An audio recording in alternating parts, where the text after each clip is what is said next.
స్తోత్రం. హల్లెలూయా. అందరూ బాగున్నారండి? పోయినసారి విన్న వాక్యము చేత మీ హృదయాలు నిజముగా దేవునికి సమర్పించి దేవునికి మీరు ఇష్టలుగా కనబడుతున్నారని నేను నమ్ముచున్నాను. అవును, సేవకుడు వాక్యము చెప్పినప్పుడు ఆ వాక్యాన్ని వినగలిగిన వారు కొద్దిమంది అయినా ఉంటారు. వారు రక్షణ పడితే అంతే చాలు అనేటువంటి ఆత్రత, ఆ యొక్క ధీమా, ఆ యొక్క ఆశ కలిగి ఉంటాడు. అదే ఆశ నేను కూడా కలిగి ఉన్నాను. నా సంఘము, నా పరిచర్యలో నేను చెప్పవలసిన అమూల్యమైన ఒక విషయం ఏంటంటే, పొట్టు వలె చాలామంది ఉండుట కంటే విత్తనాల్లాగా కొంతమంది ఉండడం నాకు మంచిది అని తలంచినాను. ఇది దేవుడు నాకు ఇచ్చిన తలంపు. పొట్టు వలె మనుషులు చాలామంది ఉంటున్నారని దేవుడు తెలియజేస్తున్నాడు.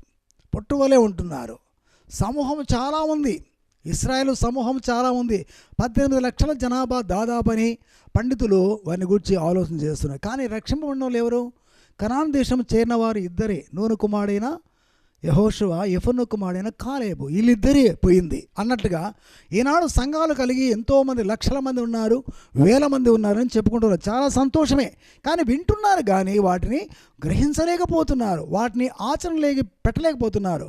కానీ నా ఉద్దేశం ఏంటంటే, సంఘము చిన్నదైనప్పటికీ మెరికల్లాగా, అంటే గింజల్లా, గట్టి గింజల్లాగా కొంతమంది ఉన్నా కానీ వారు బోధకులుగా తయారై వారు సంఘాల్లో మరి దేవుని వాక్యమును చెప్పి దేవుని మహిమపరిచే బిడ్డలుగా తయారు చేయాలని నా తపన, నా ఆలోచన. ఇది నా యొక్క ఉద్దేశాన్ని బట్టి నా కోసం మీరు ప్రార్థన చేయండి. వినుచున్న వాక్యము చేత మీకు నచ్చినట్లయితే, ఎవరైతే నా మాటకు, అంటే స్వభావం, ఒక సేవకుని స్వభావం ఇంకొక విశ్వాసికి ఉంటికిన ఆ స్వభావాన్ని బట్టి వారిద్దరి మనసులు కలిసినట్లయితే మాట్లాడుకుంటారు. అలాగనే ఈ వాక్యము మీకు ఇష్టమైతే, నా స్వభావంతో కూడినటువంటి వాక్యము, నా అంతరంగం నుంచి వచ్చే వాక్యము, దేవుడు నన్ను ఏం చెప్పమంటాడో అని విన్న వాక్యము మీకు నచ్చినట్లయితే ఫోన్లో ఒక్కసారి మాట కలపండి. మీకోసం నేను సంపూర్ణమైన సహృదయముతో, పూర్ణ హృదయంతో మీ కొరకు, మీ యొక్క తత్ఫలితాలు, మంచి ఫలితాలు, సత్ఫలితాలు కొరకు ప్రార్థన చేస్తాను. మరి ఈరోజు క్రిస్మస్ సందేశం అందించాలని కోరుతున్నాను. యేసు ప్రభు ఎందుకు పుట్టాడు, లోకంలో యేసు ప్రభు ఎందుకు పుట్టాడు అనేటువంటిది అందరికీ అర్థమే, అందరికీ తెలుసు. ఎందుకు పుట్టాడు? కొన్ని కారణాలు బట్టి పుట్టినట్టుగా దాదాపు 25, 26, 30 కారణాలు, అంశాలు మనకున్నాయి యేసు ప్రభు ఎందుకు పుట్టాడో. కనుక దీన్ని బట్టి ఈరోజు ఒక విషయం గురించి మీకు చెప్తున్నాను. ప్రభు ప్రాముఖ్యమైనది ఏంటంటే, నశించిన దాన్ని వెదకి రక్షించుటకు మనిషి కుమారుడు ఈ లోకమునకు వచ్చెను అని పొట్టి జక్కయ్య ఇంట్లో మరి లూకాసు వార్త 19వ అధ్యాయము 10వ వచనంలో ఈ మాట వ్రాయబడి ఉంది. దీన్ని బట్టి మనము ఆలోచన చేస్తే, నశించిన దాన్ని వెదకి రక్షించుటకు మనిషి కుమారుడైన యేసు ప్రభు మన కోసం పుట్టాడు. మరి ఈ విషయం మీకు అర్థం కావడానికి చిన్న ప్రార్థన చేస్తా. వినగల చెవి, చూడగల కన్ను, గ్రహించే హృదయం ప్రభువా, యేసయ్యా, తండ్రిన దేవా, పరిశుద్ధాత్ముడా, ఈ వినుచున్న బిడ్డలకందరికీ దయచేయి నాయన. నాయనా తండ్రి, వినుచున్నటువంటి వాక్యము వారి హృదయంలో లేకపోతే వారు త్రోవ తప్పుతారు నాయన. వారు విన్నటువంటి వాక్యమును అర్థము చేసుకోకపోతే అది వృధా అవుతుంది ప్రభా. కనుక తండ్రి, ఇంత కష్టపడి నేను ఛానల్లో ప్రభా చెప్పుచున్నటువంటి వాక్యములు ఎవరైతే విన్నారో వారు ధన్యులు, అదృష్టవంతులు. వారి యొక్క అదృష్టం కేవలము ఆత్మ సంబంధమైన అదృష్టమని వారు గ్రహించి ఈ వాక్యమును బట్టి యేసు ప్రభు నశించిన నా కొరకే ఈ లోకానికి వచ్చినారని వారు అర్థం చేసుకుంటే చాలు. ఆ ధన్యత వారికి దయచేయండి, రక్షింపజేయండి, పరలోక రాజ్య ప్రాప్తులుగా చేయండి, బ్రతకనంత కాలము సాక్షిగా వాడుకోండి. యేసు నామములో అడుగుచున్నాను తండ్రి, ఆమేన్. నశించిన దాన్ని వెతికి రక్షించుటకు మనిషి కుమారుడు ఈ లోకమునకు వచ్చెను. ఏ విషయంలో మానవులు నశిస్తున్నారు, ఏ విషయములలో మానవులు నశిస్తున్నారు, కొన్ని ఉదాహరణ చూసి వాటి వివరణ వింటే మనకు అర్థమవుతుంది. మనుషులు నశించిపోతున్నారు. ఏ దాంట్లో నశించిపోతున్నారు? వారి గుణగణాలు కొన్ని ఉన్నాయి, వారు చేసేటువంటి తీరుదనులు కొన్ని ఉన్నాయి. దాన్ని బట్టి వారు నశించిపోతున్నారు. ఆ నశించిపోవడం ఏ పద్ధతుల్లో, ఏ విషయాలు నశించిపోతున్నారు, కొన్ని బైబిల్లోంచి తీసి మీకు చూపాలని ఆసక్తితో అవి ఏర్పరచుకున్నాను. కనుక వాటిని గూర్చి వివరణ దయచేసి క్షుణ్ణముగా వినవలసిందిగా కోరుచున్నాను. కీర్తన గ్రంథము 80వ కీర్తన 16వ వచనంలో ఉంది. ఏముంది? నీ కోపదృష్టి వలన జనులు నశించుచున్నారు. పోయినసారి విన్నాం కదా, నీ కోపం చేత నా ఆరోగ్యము క్షీణించిపోయాను, మీ కోపం చేత మా యొక్క ఆరోగ్యము నశించిపోయాను, మేము నశించిపోతున్నాము అని విన్నారు కదా. అదే వాక్యమును తోడుగా ఈరోజు కూడా నశించిపోయే వాళ్ళు ఎవరంటే, నీ కోపదృష్టి వలన జనులు నశించుతున్నారు. అవును, ఆత్మలో నశించిపోవడము, శరీరంలో నశించిపోవడము, బుద్ధి మాంద్యత చేత నశించిపోవడము, ఒకరికి తగినట్లుగా కనబడకపోవడము, వ్యత్యాసమైనటువంటి గుణగణములు కలవారుగా సమాజములో ఉండడము, తర్వాత ఆ మనిషిని చూస్తే ఎవరు ఒప్పుకోకుండా పోవడము, లేదా ఒప్పుకున్నప్పటికీ శరీరీతిగా వారిని బలకొట్టి వారిని రేజ్ చేసి వారిని మరి వేడుకగా చూడడము, ఇవన్నీ నశించిపోవడమే. కనుక దేవుడు నిజముగా మొదటి వాక్యమును బాగా వినండి. కీర్తన గ్రంథము 80:16 వ్రాయబడినట్లుగా నీ కోపదృష్టి వలన జనులు నశించుతున్నారు అంటున్నాడు. కనుక కోపదృష్టి కీర్తన గ్రంథము 97లో నీ కోపం వలన మేము క్షీణించుతున్నాము అని వ్రాయబడింది. విన్నారు కదా, ఇంతకుముందు విన్నారు, ఇప్పుడు వింటున్నారు. 97లో ఉంది మాట, నీ కోపం వలన మేము క్షీణించున్నాము. కీర్తనలో 38:3 ఉంది, నీ కోపాగ్ని వలన ఆరోగ్యము నా శరీరమును విడిచిపోయాను అని ఉంది. నశించిపోతున్నారు. చూసారా, దేవుని యొక్క మాటకు లోబడకపోవట పోయినసారి విన్నారు. ఈసారి దేవుని అపార్థము చేసుకుంటూ దేవుని మాటను ఇష్టపడక ఉన్నటువంటి వారు దేవుని కోపదృష్టి వలన నశించిపోతున్నారు, తర్వాత క్షీణించిపోతున్నారు, ఆరోగ్యములో దెబ్బతింటున్నారు. గనుక నిజంగా ప్రియులారా, దేవుని కోపదృష్టి మన మీద పడుతుంది. గనక ఈ కోపదృష్టి ఎలా పడుతుంది ఏం కదా గమనించకపోతే ఇంకా నీకు ఎవరు చెప్పలేరు. ఎంత వాక్యం వివరించినా, క్షుణ్ణముగా వివరించినా, లోతుగా వివరించినా నీకు అర్థం కాదు.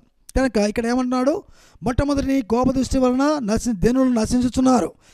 తర్వాత రెండవది, నీ కోపం వలన మేము క్షీణించుతున్నాము. మూడవది, నీ కోపాగ్ని వలన ఆరోగ్యము నా శరీరమును విడిచిపోయాను అంటున్నాడు. కనుక ఈనాడు ఆరోగ్యము చేత ఎందరైతే ఉన్నారు వారు ధన్యులు. అనారోగ్యము చేత పీడితులైన వారందరూ కూడా ఈ వాక్యాన్ని పట్టుకొని ప్రార్థన చేయండి. ప్రభువా, నా ఆరోగ్యానికి కారకుడవు నీవే, నా ఆరోగ్యానికి కారకుడవు నీవే నాకు ఆరోగ్యము దయచేయాలా. నీవు నన్ను క్షమించినట్లయితే, నీవు నన్ను పవిత్రులుగా చేసినట్లయితే, నీవు నన్ను నీ వాక్యము చేత కడిగినట్లయితే, నీ రక్త ప్రోక్షణ చేత నన్ను మరి కడిగినట్లయితే, నీ రక్తముతో నన్ను కడిగినట్లయితే, నీ శుద్ధ జలము నా మీద చల్లినట్లయితే నేను శుద్ధునవుతాను, నా యొక్క రోగం పోతుంది అని ప్రార్థన చేయండి. దైవ సేవకుల దగ్గర వెళుతున్నారు, ప్రార్థన చేయించుకుంటున్నారు.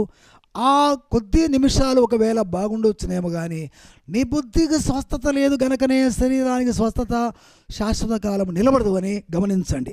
ప్రియమైన దేవుని బిడ్డలారా, నీ కోపాగ్ని వలన ఆరోగ్యము నా శరీరమును విడిచిపోయాను అంటున్నాడు. తర్వాత నా పాపములు బట్టి నా ఎముకలలో సత్తువ లేదు అంటున్నాడు. నా పాపములు బట్టి నా ఎముకలలో సత్తువ లేదు. బాయిలర్ కోళ్ళలాగా తయారైపోయినాం ఈనాడు. నాటుకోడికి బాయిలర్ కోడికి చాలా తేడా కదా. అలాగనే మనకు కూడా తేడా వచ్చేసింది. ఆత్మపూర్ణులు వాళ్ళు నాటుకోడితో సమానము. ఆత్మపూర్ణులు కాక ఆత్మ లేకుండా శరీరంలో ఉప్పొంగుతూ పాటలు పాడుతూ ఆరాధించేవారు ఈ బాయిలర్ కోడితో సమానము.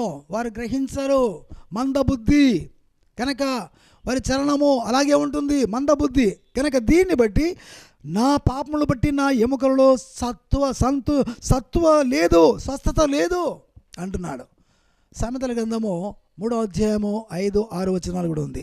నీవు నీ ఆజ్ఞలను నేను అనుసరించినప్పుడు నా ఎముకలకు సత్తువ కలుగుతుంది అన్నాడు. నేను జ్ఞాని కదా నీవు అనుకోవద్దు, ఆ చెడుతనము నీలో నుంచి తొలగించుకో, అప్పుడు నీ దేహమునకు ఆరోగ్యము, నీ ఎముకలకు సత్తువై కలుగునని సామెతలు 2:3-5-6 ఉంది. కనుక మనకు ఎముకలకు సత్తువ కావాలంటే, కండరములకు సత్తువ కావాలంటే, మన ప్రాణానికి నెమ్మది కావాలంటే, మనలో ఉన్న చెడుతనము తొలగించుకుంటే అది నశించిపోవడం. నీకు ఎప్పుడైతే చెడుతనం ఉందో, దేవుని వాక్యమును అపార్థం చేసుకోవడము, మరి దైవ సేవకులను అపార్థం చేసుకోవడం అనేటువంటి చెడుతనం నీలో ఉంటే నీ ఎముకలు స్థానం తప్పుతాయి, నీ యొక్క కండరములు స్థానం తప్పుతాయి, నీకున్నటువంటి వివేచన బుద్ధి తగ్గిపోతుంది. యోచనా శక్తి తగ్గిపోతుంది, అబ్జర్వేషన్ శక్తి తగ్గిపోతుంది, గమనించే శక్తి ఉండదు. కనుక దీన్ని బట్టి మనకు దేవుడు ఆరోగ్యము కలగజేస్తున్నాడంటే ఆయన మనల్ని గురించి సంతోషపడుతున్నాడన్నప్పుడే నీకు ఆరోగ్యము. నీ మీద కోప దృష్టి పెట్టినాడంటే నీకు ఆరోగ్యము లేదని అర్థం. కనుక ఆయన కోపము చేత నశించుచున్నామని వాక్యం. కీర్తనలు 86:16 వచనం, నీ కోప దృష్టి వలన జనులు నశించుచున్నారు అంటున్నాడు. కనుక నశించిన దానిని వెతికి రక్షించుటకు మనిషి కుమారుడు లోకమునకు వచ్చాను అంటే అర్థం ఏంటి? ఈలాగున దేవుని వాక్యము సరిగా అర్థము కాక, దాన్ని చేయలేక, దాన్ని పాటించలేక, దాన్ని అనుసరించలేక నశించిపోయేటువంటి వారికి ఈ వాక్యము, క్రిస్మస్ వాక్యము వినబడితే ఈ క్రిస్మస్ పండుగలు తినడం కాదు, త్రాగడం కాదు, బట్టలు వేసుకోవడం కాదు, నువ్వు రక్షింపబడితే చాలనయ్యా. పండుగలు ఆచరిస్తున్నాం, కొలస్సీ పత్రికలు అంటున్నాం, అమావాస్యల గురించి, పండుగల గురించి, తర్వాత విశ్రాంతి దినముల గురించి ఎవరు తీర్పు తీర్చనివ్వకుండా చూసుకోండి. ఊరికి ఛాయ, రాబోయే దినముల యొక్క ఛాయ. కనుక నిజమైంది యేసుక్రీస్తులో ఉంది సత్యం. ఆ సత్యాన్ని అనుసరించాలి. గనక నశించిపోతున్నావు. దేని బట్టి? దేవుని కోపమును బట్టి నశించిపోతున్నావు.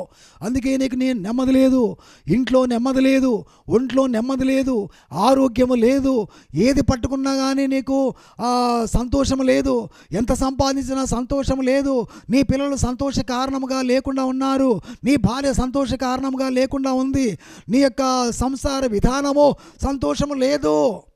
తల పట్టుకొని ఎవరు తెలియకుండా గట్టిగా ఏడ్చాలని బుద్ధి పుడుతుందేమో నీకు, ఎవరు తెలియకుండా చాటున ఏడ్చాలని బుద్ధి పుడుతుందేమో. ఎందుకు ఈ బ్రతుకు ప్రభువా, నన్ను తీసుకో అంటున్నావు. రక్షణ పడకమునిపే, నువ్వు సరైన రక్షణ పొందకమునిపే నన్ను తీసుకో అనేటువంటి క్రైస్తవులు కూడా ఈ దినాల్లో ఉన్నారు. ఈలాగున నీ మనసు నశించిపోవడానికి, నీ ఆరోగ్యం నశించిపోవడానికి దేవుని కోప దృష్టి నీ మీద ఉంది. అది కనుక్కో. ఇది కనుక్కోలేకపోతే ఇప్పుడు విన్నావు కదా, అయ్యి నా మీద దేవుని కోపం ఉందేమో, ప్రార్థనలోకి వెళ్ళు, నీ గదిలో వెళ్ళు, తలుపు వేసుకో, ప్రార్థన చేయి, ప్రభా నీ కోప దృష్టి నా మీద ఉందేమో, నా శరీరము ఆరోగ్యము క్షీణించిపోతుంది, నేను నశించిపోతున్నాను, నా పిల్లల బట్టి నాకు నశింపు వస్తుంది, నా భార్యను బట్టి నన్ను నశించిపోతా పరిస్థితి ఉంది అని చెప్పి దేవుని దగ్గర ప్రార్థన చేయి. దేవుడు ఆలకించి ఆ నశించిన దాన్ని వెతికి రక్షించటకే మనిషి కుమారుడు నీ కొరకు నా కొరకు పుట్టి ఉన్నాడు కనుక నన్ను నశించిపోయే నన్ను ప్రభువా బాగు చేయమని ప్రార్థన చేయి. అదే నిజమైన క్రిస్మస్, అదే నిజమైనటువంటి పండుగ. ఆ పండుగలో, ఈ పండుగలో బట్టలు వేసుకోవడం నాకు నిజంగా ఇష్టం లేదు, భోజనం తినడం నాకు అంత ఇష్టం లేదు, కానీ ఈరోజు విన్న వాక్యమును బట్టి నేను నశించిపోతున్నాను తెలియజేస్తున్నాడు వాక్యము కనుక ఈ రోజు నేను నశించిపోకుండా నా ప్రభు నేను వేడుకుంటున్నాను, అదే నాకు క్రిస్మస్ అని చెప్పుకో. అది నీకు నిజముగా పావనమవుతుంది, నిన్ను మారుస్తుంది, నువ్వు నిజమైన దేవుని బిడ్డవైతావు. కనుక యేసుక్రీస్తు పుట్టిన దినములో నీవు మారుమనసు పొందడం చాలా అవసరం.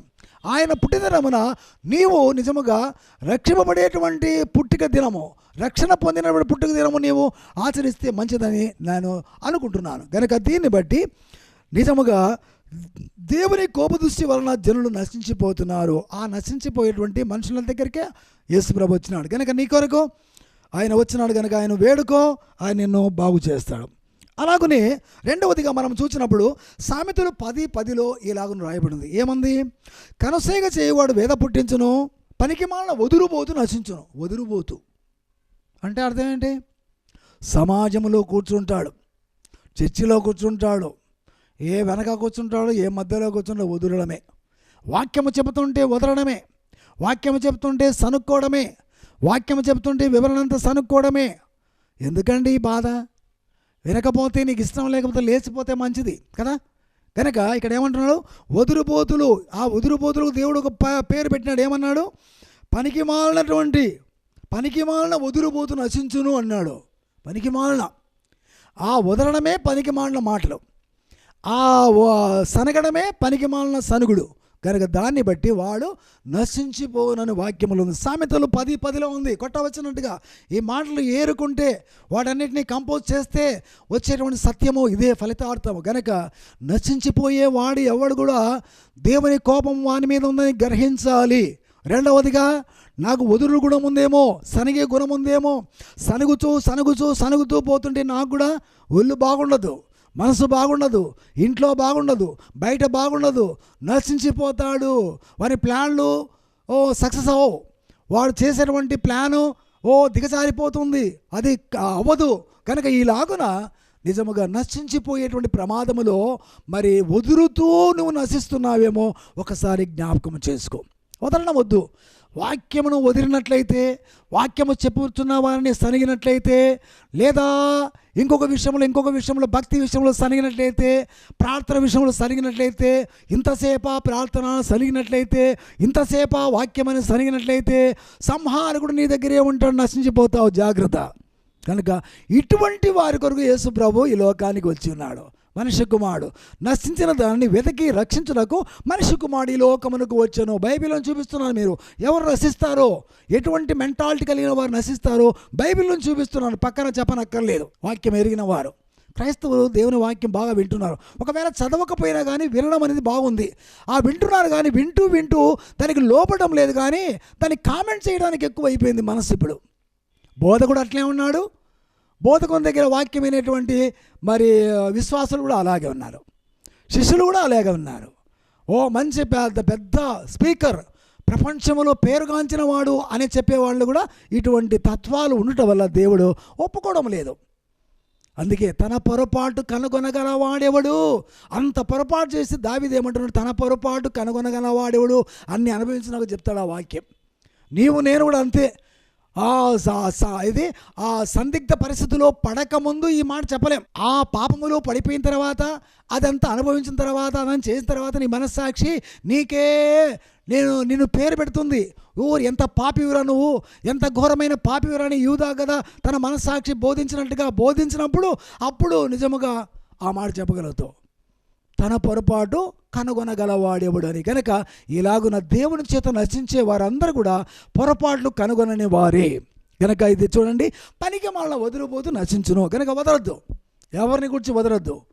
పిల్లలు వదలొద్దు. తల్లిదండ్రులారా పిల్లలను వదులుకోవద్దు. వాళ్ళు చక్కగా వాక్యం వినడానికి గుడికి వెళ్ళేటప్పుడు వారికి ఆటంకం చేయొద్దు. వారు విని మారుమనసు పొందడం నీకు మేలు కాదా, నీకు సంతోషము కాదా? నీకంటే వాక్యము సరిగా తెలియదు, నీ పిల్లలు బోధించేవారుగా తయారవుతున్నారు. ఇప్పుడు ఒక్కొక్కరికి ఇంట్లో బాగా గమనిస్తున్నాను, తండ్రికి సరైనటువంటి వాక్యము తెలియదు, వచనం ఎక్కడుందో ఆయనకు తెలియదు, బైబిల్ తిరిగేసిన వాడు కాదు వాళ్ళ తండ్రి, కానీ కుమారులు వాక్యాలు చూపిస్తున్నారు అంటే వింటున్నారు అన్నమాట.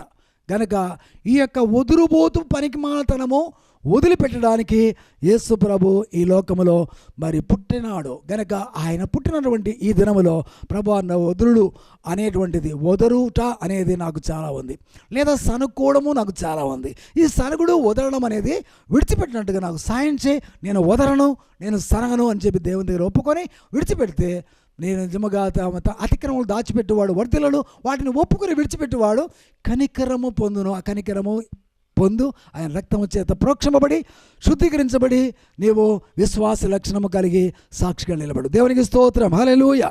సామెతలు 19:9 ఇక్కడగా ఒకడున్నాడు, ఇంకొకడు నశించేవాడు. ఎవడు? కూట సాక్షి శిక్షణ అందకపోడు, అబద్ధములు ఆడువాడు నశించును అంటున్నాడు. అబద్ధాలు ఆడువాడు. అబద్ధాలు ఎవరు ఆడతారండి? అబద్ధాలు ఆడే వాళ్ళందరూ కూడా ఎట్లాంటి వాళ్ళు?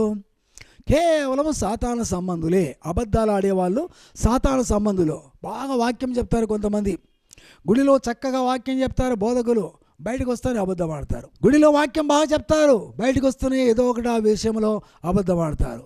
కిలకిలకిల నవ్వుతారు, హేళనాస్పదంగా నవ్వుతారు, అదే జోక్ అంటారు. మళ్ళా ఇవన్నీ క్రైస్తవులకు, క్రైస్తవ బోధకులకు తగవండి ఇవి. ఎట్లా నువ్వు సెటరైట్ అయిపోయి పుల్పీట్లో వాక్యం చెప్పినావో అదే ధోరణి బయట కూడా నువ్వు ప్రదర్శించు. నువ్వు ఎటువంటి మెంటాలిటీతో నువ్వు పుల్పీట్ ఎక్కినావో ఇదే మెంటాలిటీతో నువ్వు 10 మందిలో కనబడు. అక్కడేమో తమాషలు, ఇక్కడేమో తర్వాత ఏకాగ్రత, తర్వాత సీరియస్గా ఉండడము. కనుక ఇది దేవునికి పనికిరాదు. ఎల్లవేళలా యేసు ప్రభువును చూస్తే ఆయన ఎప్పుడు తమాషా ఆడిన వాడు కాదు, ఎప్పుడు జోక్స్ వేసిన వాడు కాదు. ఆయన అంతరంగ స్వభావమంతా పరలోక రాజ్య స్వభావము, దేవదూతల స్వభావము, దేవుని స్వభావము కలిగి మనలో ఉన్నాడు. క్రిస్మస్ అంటే ఆయన స్వభావం నాకు అనుగ్రహించబడును గాక అని ప్రార్థన చేసుకో. ప్రభువా నీ స్వభావం నాకు దయచే, నీ మెంటాలిటీ నాకు అనుగ్రహించు, నీ హృదయం నాకు దయచే, నీ మనసు లాంటి మనసు నాకు అనుగ్రహించు, నా మనసును ఒకసారి జ్ఞాపకం చేసుకో, నన్ను ప్రార్థించు. అలాగ చేసి అబద్ధములు ఆడకుండా మాను. అబద్ధములు ఆడువాడు నశించును. నశిస్తాడు నిజంగా. చాలామంది చూసినా నేను బోధకుల్లో చాలామంది చూస్తున్నాను, విశ్వాసులో చాలామంది చూస్తున్నాను. అంటే అబద్ధం ఆడతారు. ఏం బ్రదర్ ఉన్నటువంటి అబద్ధం ఆడతావు అంటే, వానికి అది చెప్పకపోతే కుదరదు బ్రదర్ అంటాడు ఒకడు. పాస్టర్ గారు ఓయమ్మ వానికి ఆ మాట చెప్పకపోతే వానికి కుదరదు, వాడు చాలా చండాడు, అట్లాంటోడు ఇలాంటోడు అని చెప్తాడు అనమాట. ఒరే ఆయనంత మాత్రం మనం చెప్పవలసిన పని ఏంటి, అబద్ధం ఆడవలసిన పని ఏంటి? నేను కొంచెం గట్టిగా మాట్లాడతా. అయితే అతడు ఆ విధముగా నిలబడుతున్నాడు అనమాట. అబద్ధములు ఆడువాడు నశించిపోతాడు. వాక్యం ఎరిగి కూడా అబద్ధం ఆడటం నశించిపోవడానికే కారణం. వాక్యం ఎరిగి కూడా నశించిపోతున్నావు. వాక్యం ఎరిగి కూడా నీవు ఏ దాంట్లో నువ్వు నశించిపోతున్నావు. ఐశ్వర్యం నశించిపోతుంది, నీ బలము నశించిపోతుంది, నీ బుద్ధి నశించిపోతుంది, నీ పిల్లలు నశించిపోతున్నారు, నీ భార్య నశించిపోతుంది. ఇదంతా కారణము అబద్ధాలే. కనుక ఈ అబద్ధాలకు ఎవడు లీడరు? సాతాను, అపవాది. అపవాది అనేవాడు అబద్ధికుడు, వాడు అబద్ధములకు జనకుడు అన్నాడు. అబద్ధాలు అనేటువంటి ఆ మ్యాటర్స్కి అంతా మ్యాటర్ ఏ మ్యాటర్ ఉందో, నీ ఇంట్లో ఒక మ్యాటర్ ఉంది, అబద్ధములతో కూడిన మ్యాటర్. ఇంకొక ఇంట్లో ఇంకొక రకమైనటువంటి సంగతులు ఉన్నాయి, ఇంకొక విషయం ఉంది, ఇంకొక విషయం ఉంది. ఈ విషయాలన్నీ కూడా మరి మూల కారకుడు ఎవడంటే అపవాది. అపవాది అబద్ధములకు అన్నిటికీ జనకుడు అంట. ఎక్కడెక్కడ అబద్ధం ఆడుతున్నాడో వారికి అందరికీ తండ్రి. మనము ఇది గమనించినట్లయితే ఎవరు మనకు తండ్రి? మనము ఎవరికి కుమారులము? యేసయ్య నమ్మినావు కదా. ఎందరూ తన్ను అంగీకరించారో వారందరూ తన కుమారులవుటకు ఆయన అధికారం ఇచ్చినాడు. తండ్రి మనకు అధికారం ఇచ్చినాడు. కనుక యేసు ప్రభువును అంగీకరించిన సత్యమే చెప్పాలా. మరి అబద్ధం ఎందుకు మాట్లాడుతున్నావు? నువ్వు మా అబద్ధం మాట్లాడను బట్టి సాతాను వల్ల వచ్చేటువంటి ఆశీర్వాదం నశించిపోవడమే, దేవుని వల్ల వచ్చే ఆశీర్వాదం అనేవో ఒక వర్ధిల్లడమే. సాతాను వల్ల వచ్చేటువంటి ఆశీర్వాదం అనేది అది నశించిపోయే ఆశీర్వాదము, అది శాపం. కనుక ఈనాడు నిజంగా శాపం అంటే ఏంటో, ఆశీర్వాదం అంటే ఏంటో తెలియని క్రైస్తవులు చాలామంది ఉన్నారు. అనే జనులకైతే వారికి తెలియదు పూర్తిగా. గనక యేసుప్రభు అన్నాడు, సువార్త ప్రకటించాలంటే నశించిన గొర్రెల దగ్గరికి పోండి అన్నాడు. ఈనాడు క్రైస్తవుల దగ్గరికి వాక్యం సువార్త చెప్పాల్సింది కానీ ఇతరులకు చెప్పని అవసరం లేదు అని అనిపిస్తుంది ఒక్కోసారి ఈ వాక్యమును బట్టి చూస్తే. యేసుప్రభు ఆ నశించిన గొర్రెల దగ్గరికి పోండి, వారు వాక్యం బాగా మాకు తెలుసు, ఆయన కంటే బాగా చెప్తాం పో అనేటువంటి వారు ఉన్నారు. బోధకులు సైతం చెప్పవచ్చు, కాదనడం లేదు. కానీ ఏది అంటే అబద్ధం ఆడుతున్నావే, అంటే అబద్ధం ఆడుతున్నావే, చీటికి మాటికి మాట్లాడుతున్నావే. ఇవన్నీ కూడా ఇతర బోధకులు చూస్తే ఏమనుకుంటారు? నిలువున నేను ప్రశ్న వేస్తే నీకు నిజముగా సిగ్గు ఉంటుందా? నిజంగా తలతో దించుకోవాల్సి వస్తుంది కదా. ఇవన్నీ కూడా గమనించాలి. కనుక అబద్ధములు ఆడువాడు నశించును. ఇటువంటి అబద్ధములు ఆడేటువంటి మెంటాలిటీ ఎవరికి ఉందో వారి కొరకే ఈ క్రిస్మస్. దేవునికి స్తోత్రం. ఈ క్రిస్మస్ ఆశించినప్పుడు ప్రభు నేను అబద్ధాలు మాడుతున్నాను, పాస్టర్ గారు ఈ వాక్యం చెప్పి నన్ను నశించిపోతున్నావు, ఏదంటున్నా అబద్ధములను నశించిపోయే వాళ్ళు కొంతమంది, కోపాగ్ని వల్ల నశించిపోతున్నారు కొంతమంది. తర్వాత ఇంకేంటి, వదురుబోతులమై మేము నశించిపోతున్నాము. కనుక తండ్రి ప్రభా ఇలాంటి మెంటాలిటీ నాలో ఉంది, నన్ను క్షమించమని దేవుని అడిగినట్లయితే దేవుడు మనల్ని క్షమించగలుగుతాడు. దేవునికి స్తోత్రం కలుగునగాక. కనుక ప్రియమైన దేవుని బిడ్డలారా, ఈ మూడు మనము జ్ఞాపకం చేసుకుందాం. తర్వాత ఇలాగున మరి చూడండి, యోహాను సువార్త 8:44 ఉంది ఈ మ్యాటర్ అంతా. అపవాది వాడు ఎప్పుడు కూడా అబద్ధం ఆడేవాడు, అబద్ధములు ఆడేవాడు నరహత్య చేసేదానికి కూడా వాడు రెడీ అవుతాడంట. అబద్ధములు ఆడువాడు వాడు నేను అబద్ధం ఆడలేదు సత్యమే ఆడినానని చెప్పి తాను సమాజంలో తిరగతిప్పుకొని వాడు మంచోడు అనిపించుకోవడానికి నరహత్య చేయడానికి కూడా వాడు ప్రయత్నం చేస్తాడు. నరహత్య చేయిస్తాడు. లేకపోతే అట్నే జరుగుతున్నాయి ఇప్పుడు. క్రైస్తవులు కూడా చంపుతున్నారు మనుషులను, చంపిస్తున్నారు మనుషులను. ఇది జరిగింది ఇక్కడే. మీ తండ్రి అపవాది సంబంధులు మీరు అంటున్నాడు యేసు ప్రభు. నేను ఉన్న మాట ఉన్నట్లు చెప్తే మీరు ఎందుకు నన్ను అంగీకరించరు? నా మాట విననేరకుండుట వల్లనే కదా అని అంటున్నది వాక్యం. విననేరకుండుట వల్లే కదా నా వాక్యము అంటే వింటున్నారు కానీ దాని మీద అబ్జర్వేషన్ మైండ్ లేదు, దాని మీద ఇంట్రెస్ట్ మైండ్ లేదు, దాని మీద ఆలోచన మైండ్ లేదు. కనుక వింటున్నారు ఊరికే జస్ట్ అంతే. కనుక దీన్ని బట్టి అపవాది సంబంధులు మీరు, మీ తండ్రి అపవాది సంబంధులు కనుకనే నా మాట మీకు అర్థం కాలేదు అంటున్నాడు. కనుక అబద్ధికుడు అబద్ధమునకు జనకుడై ఉన్నాడు. సాతాను గుణములను అనుసరించి అబద్ధమును బట్టి బ్రతుకుచు మరి ఉండేటువంటి పొట్టి చెక్కయ్య దగ్గర మనకు కనబడుతున్నాడు. లూకాసు వార్త 19 మరి మొదటి నుంచి చూసినప్పుడు పొట్టి చెక్కయ్య కనబడుతున్నాడు. అక్కడ అబద్ధములు ఆడి కూడా డబ్బులు సంపాదించింది. లంచాలు తీసుకునేవాడు అబద్ధాలు ఆడకపోతే లంచం తీసుకుంటాడా? వాడు అబద్ధములాడే లంచము తీసుకుంటున్నాడు కనుక పొట్టి జక్కయ్య ఇక్కడ ఏమవుతున్నాడు? నశించిపోతున్నాడు. అబద్ధములాడి నశించిపోతున్నాడు. ఈ మాటలు ఎప్పుడైతే జక్క ఇంట్లో మీటింగ్లో యేసుప్రభు చెప్పగలిగినాడో అప్పుడు ప్రభువా నేను ఎవరి దగ్గర తీసుకున్నానో దానికి 4 గంటలు ఇచ్చివేస్తానని చెప్పి అక్కడ నిర్ణయం తీసుకోవడం మనం చూస్తున్నాం. వాక్యం చదువుతున్నాము, ప్రసంగాలు వింటున్నాము. కనుక ఇలాగున అబద్ధములాడువాడు నీలో ఏమైనా ఉంటిగినా ఆ అబద్ధాలు బట్టి దేవుణ్ణి అడిగి ప్రభు నన్ను క్షమించమని అడిగినట్లయితే అబద్ధముల చేత నశించిపోయేటువంటి నీ కొరకే యేసుప్రభు లోకం పుట్టడం జరిగింది. కనుక క్రిస్మస్ అంటే ఏంటి? నీ గుణం మారడమే క్రిస్మస్. నీ యొక్క నశించిపోయేటువంటి గుణమేదో ఈ 4 గుణములు బాగా గమనించండి. మొట్టమొదటిది కోపదృష్టి చేత, దేవుని కోపదృష్టి చేత జనులు నశించిపోతున్నారు. రెండవదిగా వదురుబోతు చేత, వదురడం చేత, సనగడం చేత నువ్వు నశించిపోతున్నావేమో. మూడవదిగా మరి అబద్ధములాడు చేత నశించిపోతున్నావేమో. ఈ 3 జ్ఞాపకం పెట్టుకో చాలు. ఈ 3 ఉదాహరణ చాలు. కనుక నశించిపోయేటువంటి వాడు ఎవడంటే అబద్ధములాడేవాడే. నశించిపోతున్నారంటే అర్థం ఏంటంటే ఆ నశించిపోవడం అంటే ఏంటి?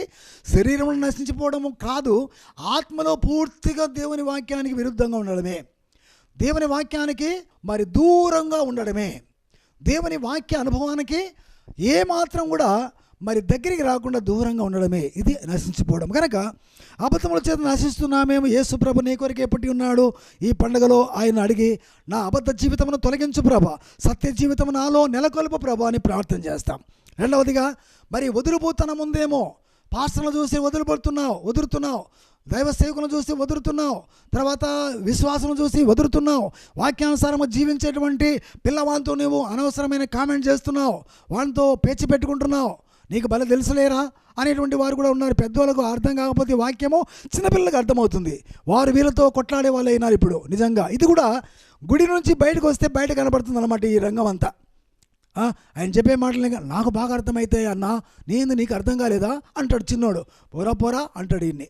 అంటే ఈ పెద్దవానికి అర్థం కాలేదు కానీ చిన్నవానికి అర్థమైంది. ఈలాగున వదులుబోతుల వల్ల నశించిపోతున్నారు. వదులుబోతులంతా నశించిపోతున్నారు వదులుబోతుల వల్ల. ఈ పోతులలే దాంట్లలో పోతులు పోతు అంటే అర్థం ఏంటి? అది లేక చేయదన్నమాట. వినదు, అందరినీ ఏం చేస్తుంది? డైరెక్టర్ మార్చేస్తుంది. చక్కగా పోయేటువంటి వాడిని తిప్పేస్తుంది అన్నమాట. అలాగున ఈ వదిలేవాడు కూడా సంఘంలో భేదములు కలిగించి సంఘం నుంచి విడగొట్టేటువంటి ప్రమాదం చేసి వదిలేవాడే. కనుక వదిలేవాడు ఏమైనాడు? అరణ్యములో సనిగి సంహారకుని చేత నశించిపోయినారు. అరణ్యములో వదిలి మనుషులు అంటే ఇశ్రాయేల్ ప్రజలు నశించిపోయినారు, రాలిపోయినారు అన్నమాట. అలాగునే మనం కూడా రాలిపోతామేమో. కనుక వదురుబోతుతనం వల్ల మనం నశించిపోతున్నామనే సంగతి తెలుసుకొని నీకు అలాంటి గుణం ఉంటిగిన క్షమించు ప్రభా, ఎవరినైనా సనగనం, ఎవరేమి చెప్పినా కానీ నేను వింటా, అది నా మేలు కొరకే, అది దేవుని వాక్యం. అది వాడు చెప్పేవాడు ఎటువంటి వాడన్నా కానీ మనకు అవసరం లేదు. వానికి దేవుడు తీర్పు తీరుస్తాడు. వాడు సరైనటువంటి స్థితిలో ఉండి వాక్యం చెప్తున్నాడా, సరైన స్థితి తప్పి చెప్తున్నాడా, అది మనకు అనవసరం. కనుక దేవుడు చూసుకుంటాడు. కానీ ఆ వాక్యమును నేను విన్నాను, నేను వదలను ప్రభా, నేను ఎవరిని సనగను ప్రభా అని అనుకుంటే నిజమైన క్రిస్మస్ ఆచరించేవాడు నీవే. కనుక అలాగనే మొట్టమొదటిగా నీ కోప దృష్టి వలన జనులు నశించున్నారంటే దేవుని కోపం నీ మీద ఉందేమో. దేవుని కోపం నీ మీద ఉంటే ఆరోగ్యం చెడిపోతుంది. దేవుని కోప దృష్టి నీ మీద ఉంటే నశించిపోతావు, క్షీణించిపోతావు, తర్వాత ఆరోగ్యం చెడిపోతుంది. ఆరోగ్యం నా దేహమును విడిచిపోయాను అంటున్నాడు ఎవరో? దావీదు. కనుక ఆయన కోపం మండింది. ఆయన చేయక ఒక తప్పితం చేస్తున్నాడు. ఆయన కోపం మండింది. ఆ కోపం బట్టి ఆయన ఈ అనుభవం రాస్తున్నాడు. కనుక నీవు కూడా ఆయనకు కోపం దృష్టి ఉండకుండా, ఆయన కోపం పుట్టించకుండా నువ్వు దేవుని ప్రార్థన చేసి నశించిపోయే దాంట్లో నుంచి తప్పించబడమని దేవుని అడుగుతున్నాను. దీన్ని బట్టి దేవుని కృప మీకు తోడుగా ఉండాలని నేను కోరుచున్నాను. కనుక నశించిన దాన్ని, ఇటువంటి నశించిపోయేటువంటి దాన్ని వెదకి రక్షించుటకు మనిషి కుమారుడు ఈ లోకములకు వచ్చును. ఈ యొక్క వాక్యము ఎవరైతే వింటున్నారో వారు నిజంగా దేవుడు వెదకి నిన్ను ఈ యొక్క ప్రోగ్రాములో నిలబెట్టినాడని అర్థం. దేవుడు వెతుకుతున్నాడు నిన్ను. వెతికి ఈ ప్రోగ్రాం వినరా, ఈ వాక్యం వినరా, ఈ వాక్యం వినమ్మా, ఈ వాక్యం వినండి అని దేవుడు ఈ యొక్క వాక్యం వినిపించడానికి ఈ టీవీ ముందు నిన్ను నిలబెట్టినాడంటే, కూర్చోబెట్టినాడంటే దేవుడు వెతికి నిన్ను రక్షించడానికి అని అర్థం చేసుకోండి. కనుక ఇలాంటి విషయాలు గమనించి నీవు ఏ దాంట్లో అబద్ధములో నశించిపోతున్నావా, అబద్ధములు మానేసేయి. వదులుతూ నశిస్తున్నావా, వదలడం మానేసేయి. తర్వాత మీరు దేవుని యొక్క మాటలు అపార్థం చేసుకుంటున్నావా, దేవుని కోపం నీ మీద ఉందని గ్రహించి ఆ నశించిపోకుండా నీ కోపం నా మీద ఉంది తొలగించమని ప్రార్థన చేయి. దేవుడు మిమ్మల్ని కాపాడి నిజమైన క్రిస్మస్ ఆచరించే బిడ్డగా చేస్తాడు. నీ కొరకే నా కొరకే యేసుప్రభువు పుట్టాడు. ఆ యొక్క మీనింగ్తో మనము ఈ పండుగ జరుపుకుందాం. దేవుడి వాక్యమును దీవించునుగాక. ఆమేన్. ప్రార్థన చేస్తాం. ప్రేమగల తండ్రి, నీ కృపను బట్టి నీ ప్రేమను బట్టి ఇలాంటి వాక్యాలు మాకు అందిస్తున్నావు. చెప్పుచున్న నాకును ఏది నిజమైన క్రిస్మస్ అని నేను అర్థం చేసుకోవడానికి వాక్యం నాకు దోహదం ఇస్తుంది. అలాగే విరుచున్న బిడ్డలకు ప్రభా ఇది అర్థవంతముగా వారు అర్థం చేసుకున్నప్పుడు వారికి నిజమే కోపదృష్టి చేత నేను నశించిపోతున్నానే, ఆయన కోపం తప్పించుకోవడం నేను పశ్చాత్తాపడి నన్ను క్షమించము ప్రభు అంటే అప్పుడు ఆయన వచ్చినందుకు, ఈ లోకానికి వచ్చినందుకు అది మంచి క్రిస్మస్ అవుతుంది కదా అని గ్రహించే బుద్ధి. అలాగే వదులుతున్నారు ప్రభు, కొంతమంది వాక్యము చెప్పేవారిని వదులుతున్నారు. కనుక ఆ వదలను లేకపోతే వారు నిజముగా ప్రభా రక్షణ పడతారు. కనుక ఆ వదిలి నిజముగా అరణ్యములో ఇశ్రాయేలు రాలిపోయినారు. అలా రాలిపోయే ప్రమాదం ఉంది. కనుక నన్ను క్షమించు ప్రభు, నేను వదలను అన్నటువంటి వానికే నిజమైన క్రిస్మస్. కనుక అతనికి ఆ క్రిస్మస్ శుభములు అతని మీద ఉంచుమని బ్రతిమిలాడుతున్నాం. మూడవదిగా అబద్ధములాడి నశించిపోతున్నాం. సాతాను అబద్ధములకు జనకుడు. వారి మాట విని వారి ప్రకారంగా మేము ముందుకు సాగితే సమాజంలో కానీ బయట కానీ మరి యొక్క సంఘములో కానీ మేము నశించిపోతాం. కనుక ఆ నశించిపోయిన వారి కొరికి నీవు ఈ లోకానికి వచ్చినావు. పొట్టి చెక్కయ్య అలాగను అబద్ధములాడి లంచాలు తీసుకొని ఆయన తండ్రి ఉన్నాడు. కనుక ఈ వాక్యం ఎప్పుడైతే విన్నాడో నశించిన దాన్ని వెతికి రక్షించడానికి మనిషి కుమారుడు ఈ లోకంలోకి వచ్చినాడనేది మరి ఆయన ఇంట్లో చెప్పిన ఈ వాక్యమును ప్రభా ఆయన కూడా విని నిజముగా మారుమనసు పొందినాడు. అలాంటి మారుమనసు పొందడానికే ఈ క్రిస్మస్ కనుక ఆ బిడ్డలకందరికీ, విన్న బిడ్డలకందరికీ నిజమైన క్రిస్మస్ వారు ఆచరించడానికి సాయం చేయమని, ఆత్మీయ క్రిస్మస్ ఆచరించడానికి అవకాశం దయచేయమని యేసు నామములో విశ్వాసముతో అడిగి ప్రార్థిస్తున్నాను తండ్రి. ఆమేన్. తండ్రి, కుమార, పరిశుద్ధాత్మ త్రియేక దేవుని తోడు చెప్పబడిన వాక్యము చేత మీకును మీ కుటుంబాలకు ఎప్పుడెలా సదాకాలము తోడై నీడై ఉండునుగాక. ఆమేన్. Thank you.